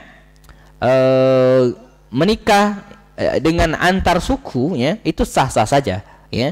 Walaupun sebagian mengatakan justru dianjurkan dengan yang lain untuk memperbanyak keluarga, ya, untuk berbanyak keluarga, tapi bukan berarti tidak dibolehkan, sah-sah saja gitu kan. Nah, ini motif pertamanya untuk, ya, menjalin kekeluargaan. Kemudian motif yang kedua, ya, pernikahan Rasul dengan beberapa orang istrinya. Lanjutkan Bu, yang kedua untuk meredam permusuhan, ya. Jadi motif yang kedua untuk meredam permusuhan. Ketika Nabi menikah dengan Ummu Salamah misalnya untuk meredam permusuhan kabilah Bani Makhzum, kabilahnya Abu Jahal, ya, atau Khalid bin Walid. Nabi menikah dengan Ummu Habibah untuk meredam permusuhan dengan Abu Sufyan, ya. Nabi menikah dengan Juwairiyah bintil Haris untuk meredam permusuhan Bani Mustaliq. Bahkan satu kampung Bani Mustaliq itu masuk Islam semua ketika Rasul menikah dengan Juwairiyah bintil Haris. Nabi menikah dengan Sofiyah binti Huyai diantaranya untuk meredam permusuhan orang-orang Yahudi, dan terbukti setelah perang Khaybar dan pernikahan Nabi dengan Sofiyah binti Huyai tidak ada lagi perlawanan dari orang-orang Yahudi. Jadi motifnya itu Bu, ya, sama seperti ulama kita dulu ketika datang ke Indonesia, ke Nusantara ini, ya, mereka menikah dengan siapa? Dengan anak-anak raja, anak-anak bangsawan. Sehingga ketika rajanya meninggal, dia tinggal naik jadi raja.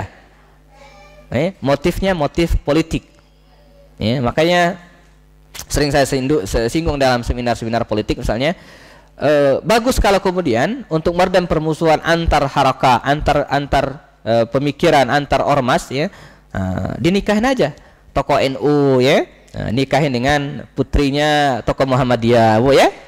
Itu insya Allah aman gitu, ya. Jadi agar tidak meruncing permusuhan, ya, apalagi untuk hal-hal yang sangat penting. Tokoh NU yang dikenal masyarakat menikah dengan, sehingga di rumahnya dia kadang pakai kunut, kadang enggak, Bu, ya, subuhnya gitu, ya, karena masih suami kadang pakai sarung, kadang pakai jin gitu, ya, pakai peci, ya, pakai sorban, yang merupakan atribut-atribut NU di satu sisi, tapi dia menikah dengan putri orang Muhammadiyah misalnya, ya, kan unik, ya. Next, berikutnya, untuk memberikan pendidikan kepada banyak wanita dengan tanpa sekat yang menghalangi. Maksudnya begini, bayangkan kalau Nabi itu menikah dengan satu orang wanita, meninggal pula, ya, transfer ilmu, ya, yang ada dalam diri Nabi itu terpotong, cut, nggak ada yang meriwayatkan, khususnya itu hal-hal yang sangat privasi, sangat pribadi. Tapi dengan istri yang banyak seperti ini, maka Aisyah meriwayatkan, Maryam meriwayatkan, Hafsah meriwayatkan, semua meriwayatkan, dan transfer ilmunya akan lebih banyak, ya. Apalagi motif pernikahan itu bukan karena seks, ya, tapi untuk motif-motif yang tadi, untuk menghapus tradisi jahiliyah yang melarang seseorang menikahi mantan istri anak angkatnya. Ketika beliau menikah dengan Zainab binti Jahas, kita sudah ceritakan tadi, ya. Tidak dilandasi hawa nafsu, ya, karena sebagian besar istri Rasulullah SAW adalah janda dan bukan gadis. Hanya Aisyah satu-satunya wanita yang dinikahi oleh Rasul, ya, dan tidak memiliki seorang istri sebelumnya, ya. Tentu saja Maria, kalau Maria kan budak gitu, ya. Istri yang lain itu adalah janda, Saudah binti Zam'ah, Hafsah dan seterusnya merupakan janda-janda. Padahal kalau Rasul ingin banyak wanita-wanita yang bukan janda waktu itu, tapi motif beliau karena bukan seksual, ya, tapi menolong, menjalin kekerabatan dan seterusnya, dilakukan oleh Rasul sallallahu alaihi wasallam, dan ini diikuti oleh para sahabat yang lain. Kalau hari ini misalnya Ibu sekalian rahimakumullah, kalangan Syiah, ya, yang sangat mengagungkan Ali dan membenci para sahabat yang lain semisal Umar bin Khattab, maka kita akan sangat tercengang. Ternyata Umar bin Khattab itu adalah menantunya Ali bin Abi Thalib, ya. Jadi Umar bin Khattab itu, Bu, menantu Ali bin Abi Thalib. Karena anak Ali bin Abi Thalib yang namanya Ummu Kulsum itu menikah dengan Umar bin Khattab. Jadi begitu hubungan mereka sangat erat. Hubungan persahabatan, hubungan kekeluargaan. Ini yang diwarisi oleh dengan Rasulullah SAW. Berikutnya masih ada nggak, Ibu? Baik, sebagai penutup, Ibu sekalian rahimakumullah, kehidupan Rasul dengan para istrinya yang saya sebutkan tadinya memang tidak bisa dilepaskan dengan nuansa-nuansa kemanusiaan. Artinya mereka juga adalah manusia yang memiliki rasa cemburu, yang memiliki rasa misalnya ingin dimanja, ya. Kita ingat kisah misalnya Aisyah yang pernah memiliki jadi begini. Rasul itu, ya, walaupun istrinya Khadijah sudah meninggal dunia, tapi sering disebut, ya, oh Khadijah dulu begini. Nah, lama-lama Aisyah juga cemburu. Ya, ini jadi manusiawi sekali gitu kan. Mereka memiliki rasa cemburu. Ada satu kisah saya ingin tampilkan. Suatu ketika, ya, saya nggak tahu pernah cerita atau belum, ya. Saudah binti Zam'ah, istri Rasul, dan Aisyah itu duduk bersamaan. Nah, yang mendapat giliran masak waktu itu Aisyah, ya, masak sejenis masakan yang berkuah begitulah, Bu, ya, yang ada kuahnya. Ya kalau di kita kan banyak yang berkuah itu, ya, ada sop, ya, ada sayur asam gitu, ya.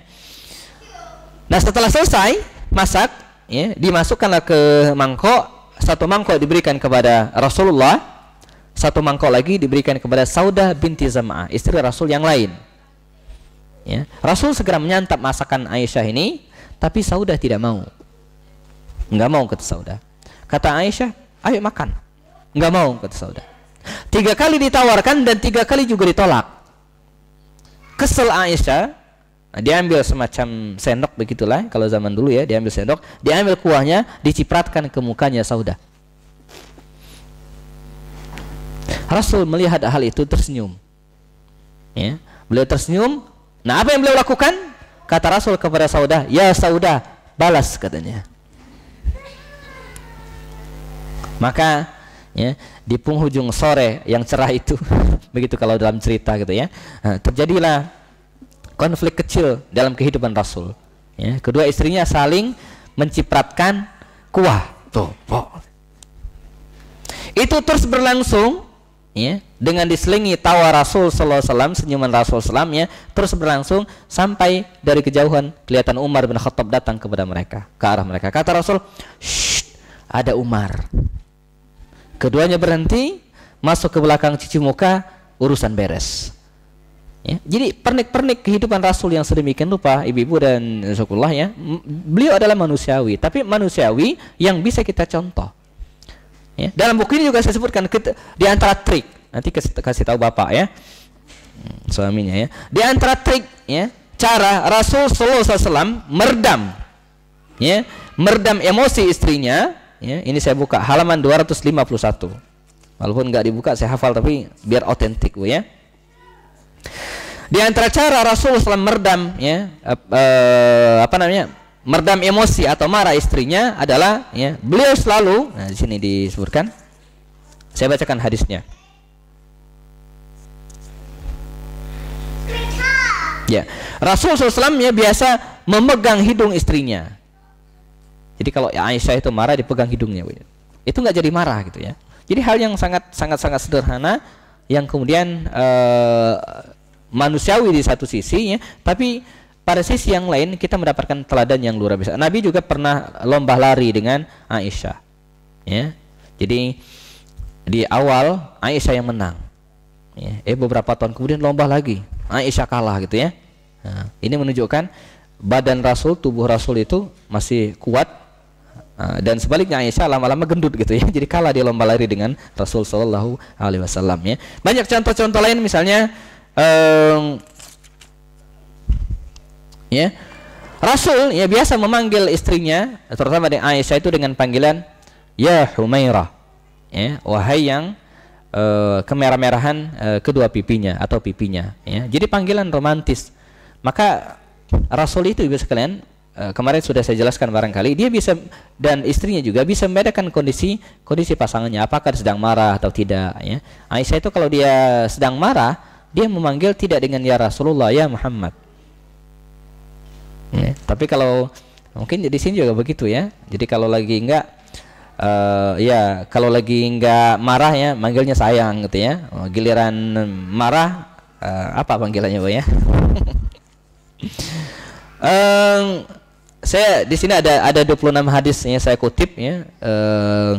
Misalnya ya, mengantar istrinya saat bepergian. Ya, jadi diantar oleh Rasul ketika istrinya ingin pergi kemana, misalnya itu diantar oleh Rasul sallallahu alaihi wasallam ya. Bersandar di pangkuan istrinya, ini juga dilakukan oleh Rasul sallallahu alaihi wasallam ya. Kemudian nah ini ada halaman 247 dari buku ini ya. Ya. Salah satu tips yang dilakukan oleh Rasulullah SAW ya, menjaga rheumatisme adalah berbincang-bincang dengan istrinya dan berjalan-jalan di malam hari. Ya, ini jalan-jalan malam ceritanya, Bu ya. Kata Aisyah, Rasulullah SAW apabila datang waktu malam, beliau berjalan bersama kami, bersama Aisyah dan berbincang-bincang dengannya. Hadis ini diriwayatkan Imam Al-Bukhari. Jadi begitu cara Rasul dan ini Ibu sekalian bukan hanya dilakukan oleh Rasul kepada istrinya, ya, tapi juga kepada keluarganya, kepada anak-anaknya. Maka bukanlah aib kalau seorang ayah misalnya menggendong anaknya. Saya pernah ceritakan mungkin bagaimana seorang Umar, ya, saya ceritakan ulang lagi. Umar itu, Bu, pernah memecat atau gagal mengangkat salah seorang stafnya. Jadi suatu saat Umar datang ke suatu wilayah ingin mengangkat salah seorang stafnya ini untuk menjadi gubernur. Ya. Rasul sudah menyiapkan suratnya, surat pengangkatan sebagai SK, ya, surat keputusan pengangkatan calon gubernur ini. Nah, ketika mereka sedang berbincang, tiba-tiba ada anak-anak kecil seperti ini, ya, lari-lari di depan mereka. Oleh bapaknya itu dipelototin, gitu kan. Tapi oleh Umar ditangkap, digendong dan dicium. Kata calon gubernur ini, ya Umar, apakah engkau sering melakukan hal itu? Ya, menangkap, menggendong anak kecil kemudian dicium. Kata Umar, ya bala, beginilah Rasul mengajarkan kami. Kata bapak ini tadi yang akan diangkat jadi gubernur tadi, saya memiliki anak 10 orang, tapi tidak pernah saya menciumnya, tidak pernah saya menggendongnya. Umar segera mengambil surat yang akan diberikan itu, sekalian dia robek. Ya, Anda tidak jadi saya angkat sebagai gubernur. Bagaimana Anda bisa menyayangi rakyat Anda sendiri kalau terhadap anak sendiri tidak Anda sayangi? Nah, makanya rasa sayang itu Ibu sekalian, ya, bagi kita orang tua, ya, itu harus ditampakkan, harus ditunjukkan. Ya, kita jangan jangan membiarkan orang menebak kita suka atau tidak, ya, terutama terhadap pasangan. Ya. Sebagai closing, sebagai penutup sebelum kita tanya jawab, pada 5-6 udah lama ya, 6 atau 7 tahun yang lalu, saya nggak tahu saya pernah ceritakan atau tidak, di sebuah majalah media wanita itu pernah ditulis, ya, waktu itu tren wanita-wanita Indonesia, para artis khususnya menikah dengan bule. Banyak waktu itu, ya. Saya lupa 5 atau 6 tahun lalu. Waktu itu saya lagi di bengkel, saya baca lagi tren banyak artis-artis yang menikah dengan bule, dan dan alasan mereka mirip orang-orang barat, yang menikah dengan orang-orang barat. Mengapa Anda menikah dengan orang barat atau bule? Ya, bukan bule pale, Bu, ya. Jawabannya mereka mirip. Apa? Karena orang-orang barat itu, ya, lebih romantis.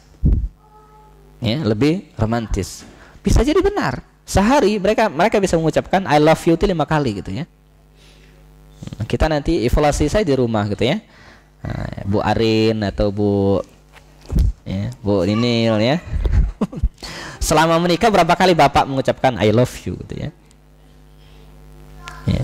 Padahal sepele memang gitu ya, sepele. Tapi Rasul sallallahu alaihi wasallam begitu dekat dengan istrinya gitu kan. Ya, dipanggil dengan dengan panggilan kesayangan ya. Nah, terhadap pasangan atau terhadap anak ya. Nah, Ibu sekalian rahimakumullah, kita ada waktu mungkin 20 menitan mungkin sebelum jam berdetak ke angka 2 ya. Kita akan lakukan diskusi ya, terutama tema kita pada hari ini. Kalau ada yang ingin ditanyakan ya, diklarifikasi ya, baik yang berhubungan dengan istri-istri Rasul atau kemudian tema-tema yang berkaitan dengan hal ini, kita masih ada waktu. Dipersilakan. Demikian, assalamualaikum warahmatullahi wabarakatuh. Waalaikumsalam warahmatullahi wabarakatuh. Terima kasih Ustadz Happy. Ibu-ibu kalau ada yang mau ditanyakan silahkan. Kita berikan kesempatan kalau ada pertanyaan.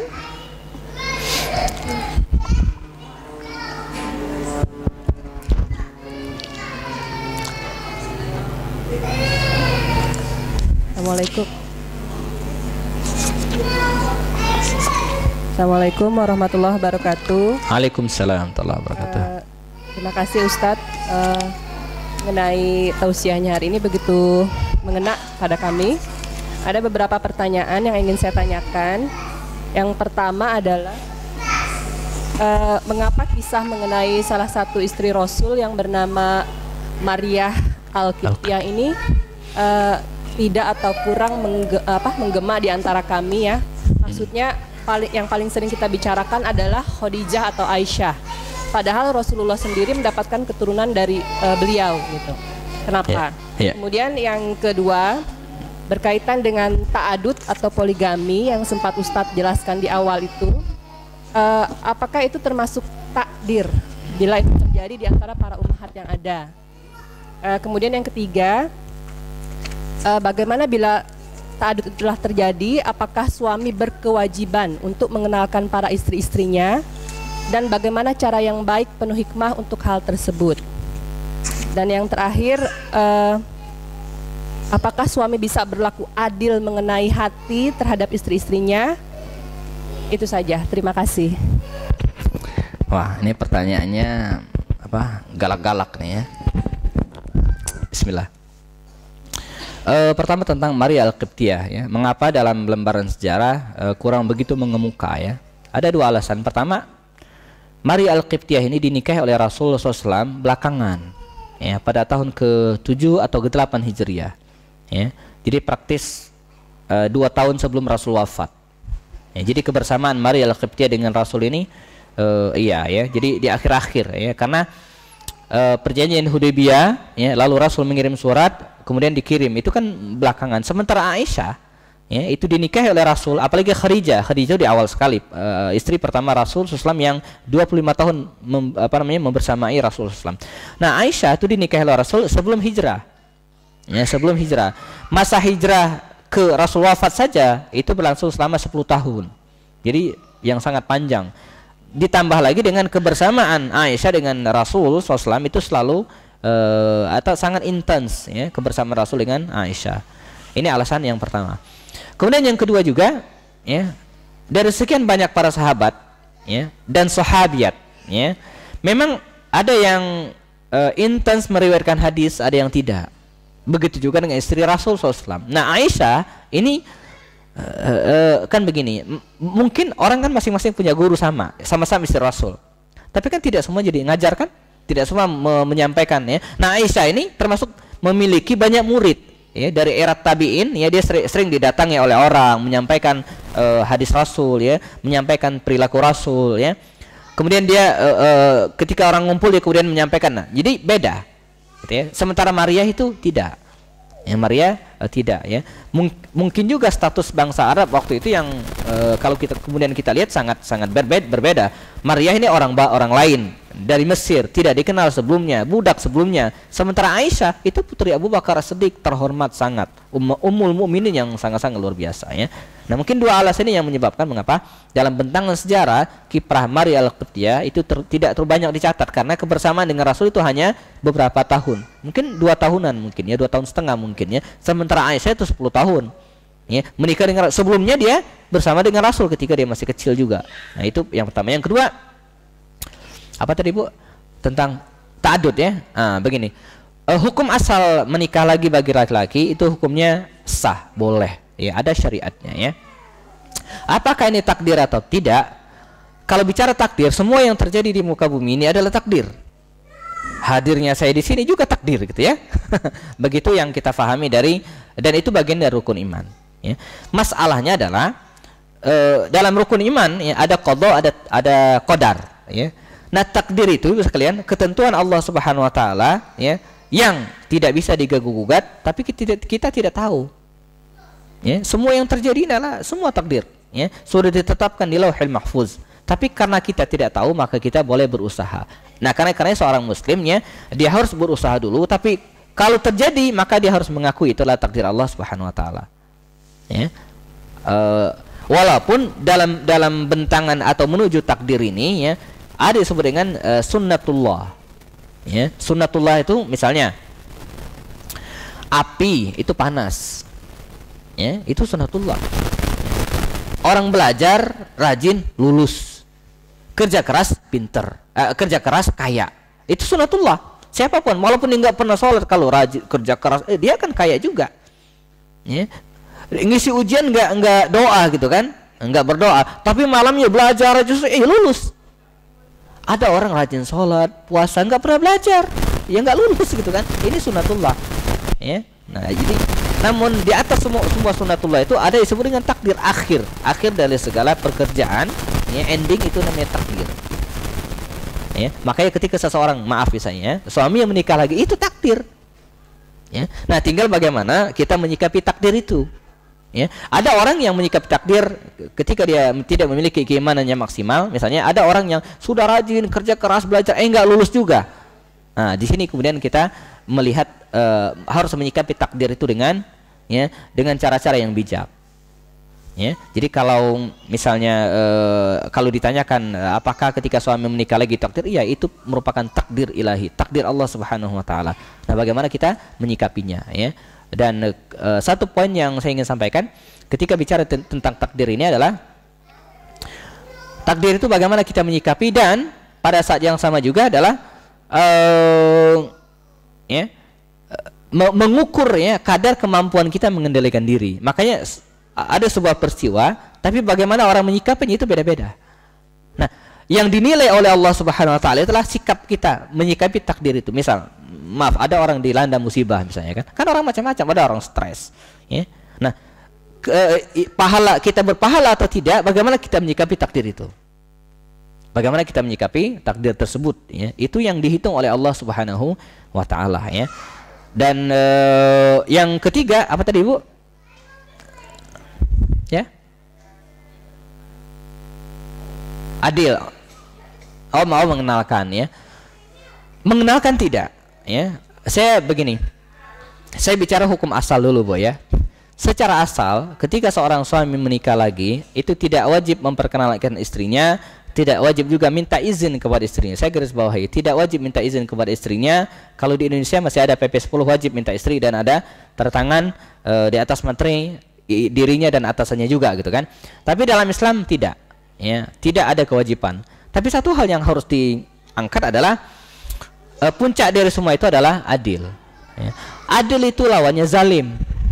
Pertanyaannya, ketika seorang suami menikah lagi misalnya, lalu kemudian tidak berbicara kepada istrinya, dan belakang dia tahu dan kemudian terzalimi, mungkin suami ketika menikah lagi itu mungkin tidak dosa, tapi ketika dia menzalimi orang lain, dosanya di situ.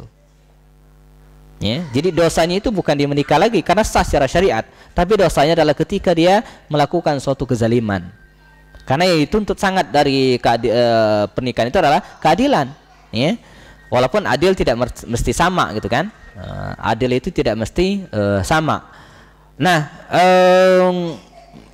dituntut keadilan. Pertanyaan yang lanjutan tadi, apa yang disebut dengan adil? Nah, adil di sini Ibu sekalian, adil secara materi. Ya, bukan adil secara perasaan. Maka dalam Al-Qur'an ya, Allah menyebutkan ya, tidak mungkin Anda ya Rasulullah akan mampu bersikap adil kepada istri-istrimu. Walau harastum, walaupun bisa, nggak bisa. Karena itu masalah hati. Ya. Nah, yang dituntut adil itu adalah masalah materi. Ya, bukan masalah hati. Hati nggak bisa. Rasul itu bagaimanapun dia tetap mencintai Khadijah radhiyallahu anha al-kubra. Nggak bisa, nggak. Istri yang paling beliau cintai gitu kan. Tapi dalam keseharian, dalam hal pemberian nafkah lahiriah, materi, beliau adil dan dikenal dengan keadilannya. Ya. Sampai ketika menjelang meninggal dunia, dia masih ingat. Ya. Dia punya kewajiban. Ya. Maka dia bertanya, malam ini saya mestinya nginap di mana gitu. Bayangkan, dia harus bersikap adil untuk hal-hal yang sifatnya lahiriah. Ya. Tapi untuk hati itu tidak. Ya. Nah, itu tidak dipaksakan. Persis seperti kita gini, Bu. Kita punya anak 4 ya, 4. Saya contohkan 4 karena anak saya 4, Bu, ya. 4. Pasti di antara anak kita yang 4 ini kita diwajibkan berlaku adil, harus tidak boleh zalim. Adil dalam hal materi, bahwa kita lebih cenderung, coba kalau ada anak kita berantem, Bu, pasti ada yang kita bela kan? Terlepas dia kita bela karena dia lebih kecil, terlepas kita bela dia karena dia perempuan, terlepas karena dia satu-satunya anak laki-laki, tapi kita sudah tidak bersikap adil secara perasaan. Coba kalau anak kita berantem, ada nggak yang kita bela, Bu? Ada kan? Yang mana yang kita bela biasanya? Hah? Yang kecil kan? Nah, kita sudah tidak adil tuh. Ya, kita sudah, atau karena dia perempuan, atau karena dia laki-laki satu-satunya. Itu kan? Kita sudah tidak adil dalam konteks hati. Pasti kita renungkan di antara 4 anak kita ini, misalnya ada yang kita sayang banget dibanding yang lain. Ibu sekalian, istri saya itu, ya, kalau anak saya yang laki-laki namanya Syauki, itu sakit, istri saya menangis. Tapi kalau anak yang lain dia tenang-tenang saja. Ya, serius. Ya, kalau kami bepergian jauh, ya, yang paling sangat dikhawatirkan itu anak saya yang kedua yang laki-laki itu. Ya, itu enggak 5 menit sekali dia ngebel, nelfon terus, ya.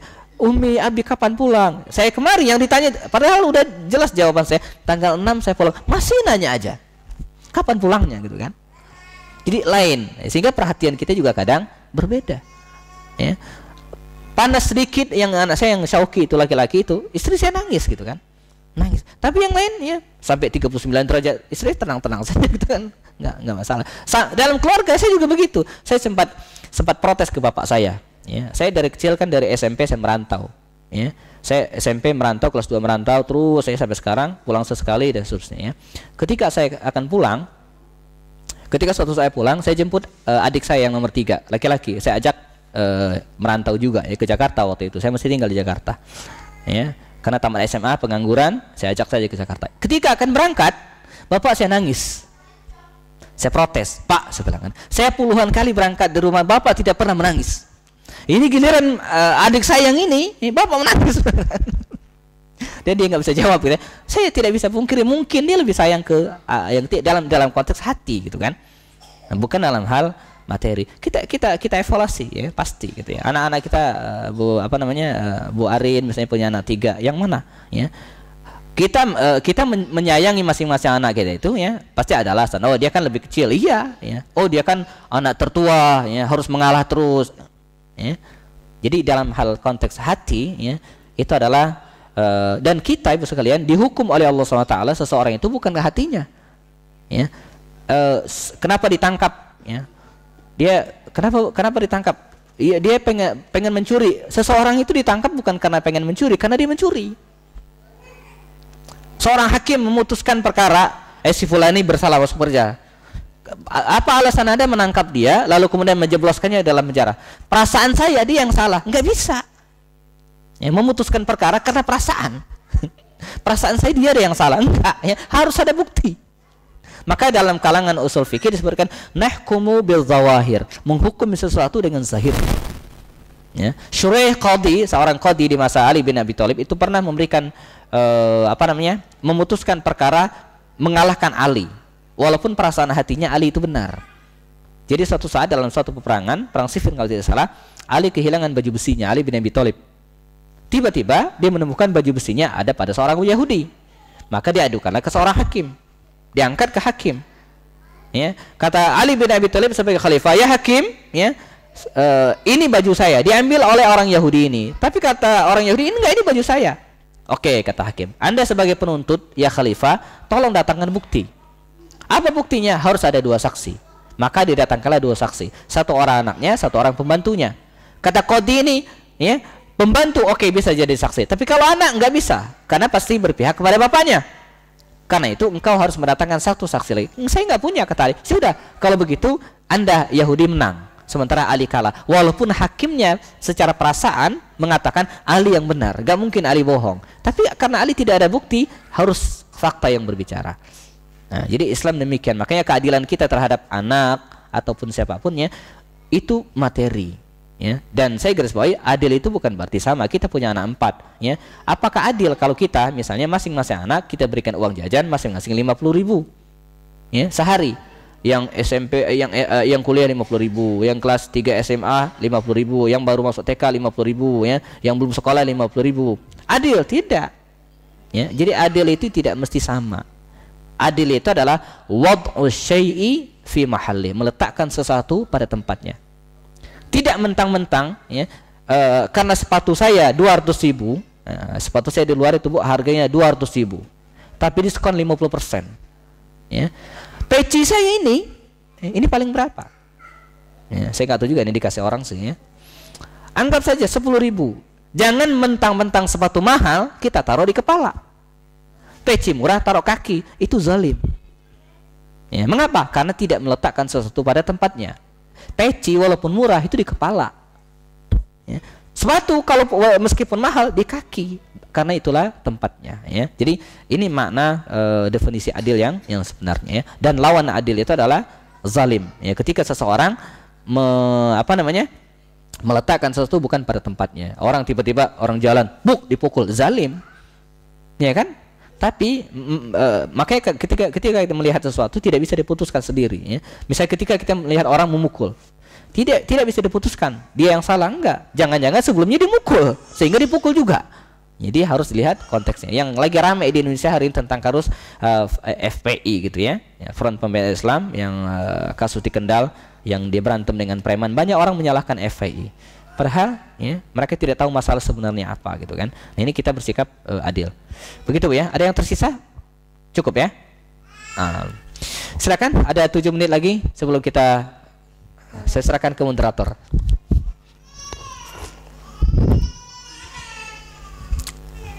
Bismillahirrahmanirrahim. Maaf Pak Ustadz, mungkin pertanyaannya agak OOT ya, out of topic, tapi masih nyambung dengan yang tadi. Pak Ustadz bilang tadi katanya kalau misalnya seorang suami yang menikah itu tidak perlu mengenalkan atau bahkan memberitahu atau bagaimana ya, seperti itu. Tapi nanti bagaimana kaitannya dengan hukum waris Pak Ustadz? Okay. Kaitannya dengan hukum waris bagaimana gitu? Karena kan mungkin pada saat seorang bapak itu meninggal, kemudian dia memiliki harta. Nah, sekiranya tidak tahu, terus baik. Ya, bagus. bagus. Bismillah. Bagus sekali diklarifikasi ya. Yang dimaksud dengan tidak wajib memperkenalkan ini adalah bukan syarat sah nikah gitu ya. Istrinya harus kenal satu dengan yang lain, bukan syarat sah nikah. Tetapi ya, artinya seseorang sah nikahnya walaupun istrinya nggak tahu gitu kan. Dalam Islam hukumnya sah atau tanpa izin. Saya bicara tentang sah. Makanya dalam suatu perbuatan ibu sekalian ada 3 yang harus kita perhatikan. Ya.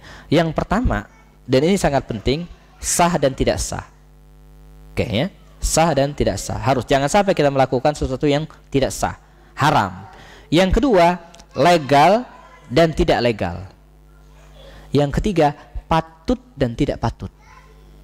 Ya. Dalam bicara apapun, ya, sebelum saya bicara tentang menikah, ya, ta'adud, ya, poligami. Misal, saya seorang anggota dewan, baru 2 bulan terpilih dilantik menjadi anggota parlemen. Tiba-tiba saya beli mobil mewah. Pertanyaannya, lazimkah, bolehkah? Secara hukum sah, ya kan? Uang saya, ya enggak? Sah, ya. Tidak haram, sah, uang saya, ya. Yang kedua legal, ini bukan mobil selundupan. Tapi yang terakhir, patut enggak? Enggak. Ya, begitu juga misalnya ketika seorang suami menikah lagi, sah, enggak usah izin istri, boleh. Ya, melanggar aturan Quran tidak, sah. Ya, legal enggak? Pertanyaan yang kedua, tidak. Ya, karena dalam pemerintahan kita untuk mendapatkan legalitas menikah lagi itu sulit, kecuali dia berbohong dengan mengatakan saya kan masih bujangan, bisa. Dan itu yang banyak terjadi, ya kan? Ya, saya terus terang, saya bukan anti poligami, walaupun saya sekarang tidak poligami gitu ya. Tapi saya sudah punya banyak teman yang melakukan, dan bahkan terakhir, ibu sekalian, mulai dari ta'aruf, tahu ta'aruf, kenalan, sampai melamar, sampai mendampingi dia menikah. Bahkan dari tempatnya ke tempat istrinya menikah lagi itu pakai mobil saya di sampingnya. Saya itu persis gitu kan. Ya, tapi yang tidak bisa dihilangkan adalah transparansi, ya, kejujuran. Ya.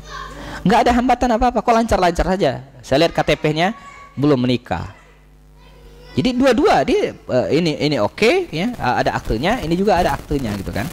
Ya, padahal dalam KUA itu mensyaratkan ya harus minta izin resmi istrinya, dan dia tidak dapatkan. Mengapa? Karena di KTP-nya tertulis belum menikah. Artinya secara hukum fikih dia nggak melanggar sah gitu kan, dia nikah tanpa izin istri gitu. Tapi secara hukum legalitas resmi ya dia tidak legal. Dan ini yang banyak terjadi di masyarakat kita ya, pejabat-pejabat nikah sirri ya, sah secara hukum Islam tapi tidak legal. Nah, yang terakhir yang ketiga adalah patut enggak. Nah, ini patut tidak patut ini yang debatable. Bisa jadi menurut dia patut, menurut orang lain tidak gitu kan. Tapi apapun yang kita lakukan menurut saya kita harus melihat tiga sisi ini ya.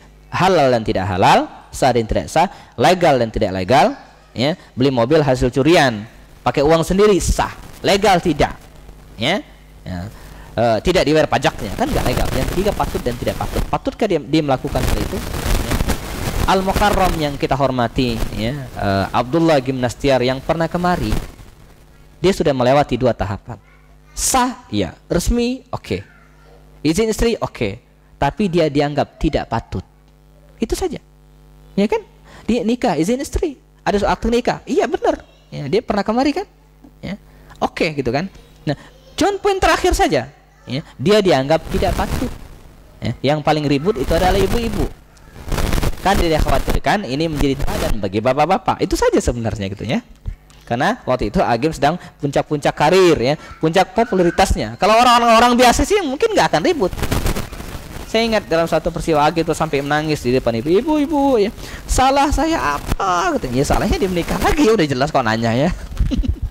Ya salah sih, ini istri saya, dia oke ya. Ini akte nikah saya, apa salah saya nggak berzina gitu kan ya. Tapi ya, ibu-ibu tidak bisa terima. Di Bekasi itu ya, ada seorang ibu dibangga selama ini, mungkin sudah 5-6 tahun bu, dia panjang foto gede-gede dia sama Agim ya. Nah, iya kan, begitu dengar Agim menikah diambil foto dibanting.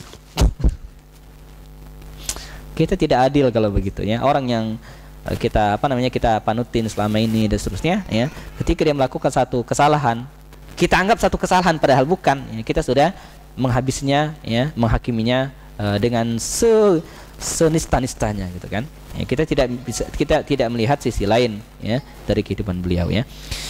Wallahu alam. Baik, masih ada cukup mungkin ya, waktu habis ya, kita masih ada waktu lagi. Apa waris ya. Jadi begini, secara hukum ya, nikah sirri ya itu menyebabkan dia harus dapat, wajib. Karena penyebab seseorang mendapatkan warisan itu selain nasab dan keturunan juga adalah as-sahra atau sebenarnya pernikahan. Maka dia walaupun dia tidak ada aktenya, dia tetap wajib mendapatkan warisan secara hukum Islam. Nah, memang dalam konteks Indonesia ya, ketika ditelusuri ke pengadilan ya, mereka tidak diputuskan. Makanya di MK itu kalau nggak salah sedang nggak tahu keputusan akhir seperti apa. Apakah anak di luar nikah, maksudnya anak di luar nikah resmi maksudnya di sini kan, itu mendapatkan warisan atau tidak? Selama ini kan enggak. Ya. Anak di luar nikah garis miring atau maksudnya resmi gitu kan, tidak resmi ya, anak di luar nikah ini kan bisa anak hasil zina kan. Nah, itu dapat warisan atau tidak?